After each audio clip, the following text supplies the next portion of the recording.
657 Boulevard is known as the iconic, mysterious Watcher House, a decades-long mystery that's caused more discussion and theories than any other residential home in America.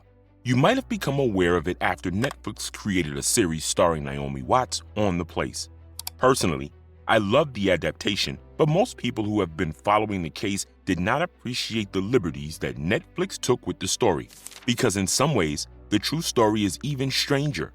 So why don't we have a look at 657 Boulevard, the house that's been observed by the Watcher, the obscure, shadowy individual or individuals who've been 657 Boulevard's personal caretakers for generations.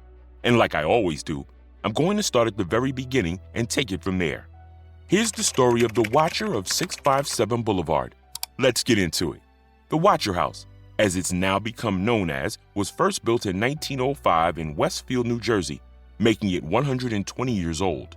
Who built it and lived there for the first 30 years is a little vague, but we do know that the mayor in 1932, William Davies, bought it for $1. That might sound insane, even for the 30s, but $1 sales between property trades or amongst family members is actually quite common even now. So we can safely assume that Davies got it from a relative or a business partner. He sold the house in '47 to his son, Ernest, again, for just $1. Ernest and his wife only lived in the house for 4 years before selling it to a prominent industrial engineer named Dillard E. Bird. Again, the house sold for $1. The Birds were not related to Ernest Davies, so the assumption is that this was a business transfer, and a lucrative one at that. By the standard of the day, the Watcher House was practically a mansion. The 3-story home comes complete with a dumbwaiter, huge rolling lawns, basement, attic, 6 bedrooms, 4 bathrooms, and multiple fireplaces. The neighborhood around it has always been for affluent members of society, with most of the inhabitants being millionaires. After the Birds came Lawrence and Mary Holmes Schaefer, who bought the house for $23,000 in 1955, making it the first official property sale in the home's history. In '63, it changed hands yet again, this time to Seth and Floyd Bakes for an undisclosed amount. Now, whether or not the Bakes, the Birds, the Davies, or the mayor received any letters, we'll never know. None of them reported anything of the sort at the time, and their living relatives couldn't recall that anything odd happened there. It's in 1990 that the first letter appeared when the house was sold to John and Andrea Woods for nearly $400,000. The Woods didn't know it, but they were already being watched. They lived there quite comfortably until 2014, just a month before the sale went through to the final family. Andrea Woods opened the mailbox to find a letter addressed to them. In it, the writer thanked them for taking such good care of the house. It was signed by someone that referred to themselves as the Watcher. Andrea thought it was strange, maybe even a little kooky, but that was all it was, a strange prank. She threw it in the trash and handed the keys off to the Broaddus family, who bought it from them for $1.3 million. Derek and Maria Broaddus were finally going to own their dream forever home.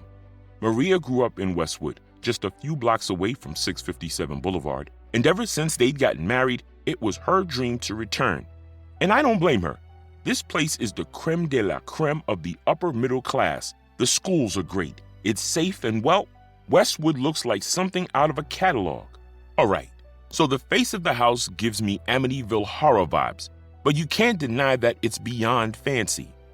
Derek made just enough money at the insurance firm to afford a house in a good neighborhood for his wife and their 3 children, 2 girls and a boy, aged 5, 8, and 10. But make no mistake, this purchase stretched them pretty thin. They weren't going to go hungry by any means, but it was a significant enough amount to put down for them to have to sit down and consider any future expenses or luxuries very seriously. And there was a lot of work to be done. This place was already a century old, so it needed a fresh coat of paint and a few floorboards needed replacing and that sort of thing. Nothing that couldn't be done in a few weeks. So Derek took some time off work and joined the workmen to speed up the process. Maria and the kids wouldn't move in until the work was done, though they had all visited the house in the last week, so he wanted it to go as fast as possible.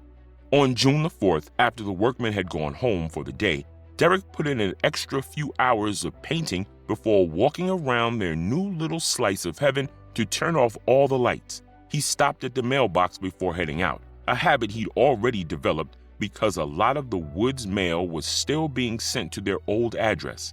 Derek found a plain white envelope with messy, almost childlike writing on the front addressed simply to the new owner, with no return address. Dearest new neighbor at 657 Boulevard, allow me to welcome you to the neighborhood. 657 Boulevard has been the subject of my family for decades now, and as it approaches its 110th birthday, I have been put in charge of watching and waiting for its second coming. My grandfather watched the house in the 1920s, and my father watched it in the 1960s. It is now my time. Do you know the history of the house? Do you know what lies within the walls of 657 Boulevard? Why are you here? I will find out. Do you need to fill the house with the young blood I requested? Better for me. You have children. I have seen them. So far, I have counted 3. Are there more on the way? Was your old house too small for the growing family? Or was it greed to bring me your children? Once I know their names, I will call to them and draw them to me. I see that you have already flooded 657 Boulevard with contractors so that you can destroy the house as it was supposed to be. Tisk, tisk, tisk. Bad move. You don't want to make 657 Boulevard unhappy. There are hundreds and hundreds of cars that drive by 657 Boulevard each day. Maybe I am in one. Look at all the windows you can see from 657 Boulevard. Maybe I am in one. Look out any of the many windows in 657 Boulevard at all the people who stroll by each day. Maybe I am one. Welcome, my friends, welcome. Let the party begin. The letter was signed, The Watcher. The Broadduses had finally met the pre-installed stalker that came with their new house, only 3 days after the purchase went through. The full contents of the letter was never fully released, but it was later revealed that the writer had mentioned the family car's make and model, as well as some other details about the family. From the note, you might have noticed some disturbing details. Outside of drawing young children to them, mentions of something inside the walls and phrases like young blood. This person definitely knew how old the house was. They knew that this was a family with children, and they were aware that the Broadduses were making structural changes to the house. This was disturbing enough for Derek to call the police. An officer arrived that very night and walked around the house to make sure that no one was hiding in the yard. But since it was only that, a letter, there really wasn't all that much they could do about it just then. Don't get me wrong, the Westfield police took this surprisingly seriously. You must understand that a neighborhood like this has a reputation to uphold, and the last thing they want is for it to become a place known for creepy stalkers. A file was opened and the Woods were contacted. Andrea confirmed that they received a letter just before moving out, but since she dismissed it as a prank done in poor taste and thrown it away, police didn't have much to work with. They did tell the Broaddus family and the Woods to keep these letters quiet for now. The Broadduses were unusually paranoid. Look, I don't blame them for being a little freaked out. But as odd as the letters were, there were no physical reasons to think that they were being watched. All of the information could have been gotten from any one of the dozens of neighbors who'd come around to introduce themselves. So outside of some outward observations and maybe a trip to the library, I'd personally have chalked this off to a stupid prank. Yet, they refused to allow their children out of their sight after that first letter, and Derek completely overreacted when one elderly neighbor mentioned that it was nice to have some young blood back in the neighborhood, just because the relatively common phrase had been mentioned in the letter. But 2 weeks went by without any other concerning incidents. The family were still visiting the house while renovations went on, and Maria often stopped by to pick up the mail. On June the 18th, she found another plain white envelope in the mailbox. This one was even more chilling than the last. On the front, it was addressed to Mr. and Mrs. Broaddus, obviously misspelled. Again, the letter wasn't released in its completion because this time it mentions all 3 children's names as well as knowledge that the couple's eldest daughter liked to paint on an easel inside the enclosed porch, an area that could only be seen from one other house in the neighborhood. Here is what was released. Welcome again to your new home at 657 Boulevard. The workers have been busy, and I have been watching you unload cartfuls of your personal belongings. The dumpster is a nice touch. Have they found what is in the walls yet? In time, they will. 657 Boulevard is anxious for you to move in. It has been years and years since the young blood ruled the hallways of the house. Have you found all of the secrets it holds yet? Will the young blood play in the basement, or are they too afraid to go down there alone? I would be very afraid if I were them. It is far away from the rest of the house. If you were upstairs, you would never hear them scream. Will they sleep in the attic, or will you all sleep on the second floor? Who has the bedrooms facing the street? I'll know as soon as you move in. It will help me to know who is in which bedroom. Then I can plan better. All of the windows and doors in 657 Boulevard allow me to watch you and track you as you move through the house. Who am I? I am the Watcher, and have been in control of 657 Boulevard for the better part of 2 decades now. The Woods family turned it over to you. It was their time to move on and kindly sold it when I asked them to. I pass by many times a day. 657 Boulevard is my job, my life, my obsession. And now, you are too, Broaddus family. Welcome to the product of your greed. Greed is what brought the past 3 families to 657 Boulevard, and now it has brought you to me. Have a happy moving in day. You know I will be watching. Signed, The Watcher. Now, this was an outright criminal case. This person knew enough intimate details of the family to prove that they were unlawfully stalking them, and the threats, though not very specific, were concerning since there were children involved. Detective Leonard Lugo was assigned to the case, and he brought in a neighbor, Michael Langford, for questioning. The only reasons he had for bringing Langford in was because he lived in relatively close proximity to the Broadduses and that he was a little odd. He still lived with his elderly mother, Penny, as did several of his other siblings, and the family had lived in the neighborhood since before the 1960s, which correlates with the Watcher's claims that his father and grandfather watched the house before the duty was passed on to them. The Langford house was the only home that had a view of the back porch, where the Watcher had seen the oldest Broaddus daughter painting. In the meantime, the Broadduses delayed moving into the house, even though the workmen had long since finished their work. They went ahead and hired a private investigator to stake out the house and run background checks on the neighbors, and they contacted an ex-FBI agent, Robert Lenahan, to conduct a threat assessment. Lenahan theorized that the writer was older due to his use of double spacing and his particular word usage. Furthermore, he theorized that the writer was a precocious reader, and though he thought that the Watcher was a male, he felt that he had feminine qualities. You might have noticed thus far that I haven't been too impressed with the extreme lengths that the Broadduses went to. Why bother with all of this in 2014 when CCTV cameras are already available? Whoever this was delivering the letters by hand. You'd catch sight of him on a camera in no time. Instead, they shelled out enough money by delaying their move and hiring 2 separate people to buy private security and a complete 360 view system to survey the house electronically if they really wanted to catch this guy. They even got a priest to come in to bless the house before they allowed their children to move in. The 3rd letter came on July the 18th, 2014, shortly after the priest's visit. This one was much shorter, but even more unhinged than the ones before. Where have you gone to? 657 Boulevard is missing you. The house is crying from all the pain it is going through. You have changed it and made it so fancy. You are stealing its history. It cries for the past and what used to be in the time when I roamed its halls. The 1960s were a good time for 657 Boulevard when I ran from room to room, imagining life with the rich occupants there. The house was full of life and young blood. Then it got old, and so did my father. But he kept watching until the day he died, and now I watch and wait for the day when the young blood will be mine again. 657 Boulevard is turning on me. It's coming after me, and I don't understand why. What spell did you cast on it? It used to be my friend, and now it is my enemy. I am in charge of 657 Boulevard. It is not in charge of me. I will fend off its bad things and wait for it to become good again. It will not punish me. I will rise again. I will be patient and wait for this to pass and for you to bring the young blood back to me. 657 Boulevard needs young blood. It needs you to come back. Let the young blood play again like I once did. Let the young blood sleep in 657 Boulevard. Stop changing it and let it alone. Signed again, The Watcher.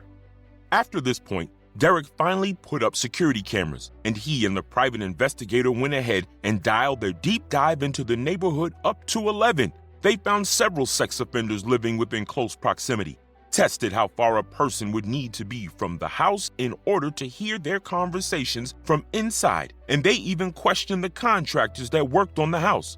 One painter recalled that a next-door house belonging to an elderly couple had placed their lawn chairs close to the Broaddus' fence line. Very odd considering that they had a complete porch where they'd have been much more comfortable. The couple would sit down and watch the contractors for long periods of time, seemingly for no other reason than for the joy of watching them in silence. Derek was convinced that the perpetrator came from the Langford home, so he ran the envelope through a lab that found DNA on it, a perfect sequence from where the writer had licked the adhesive fold. Only the DNA belonged to a woman.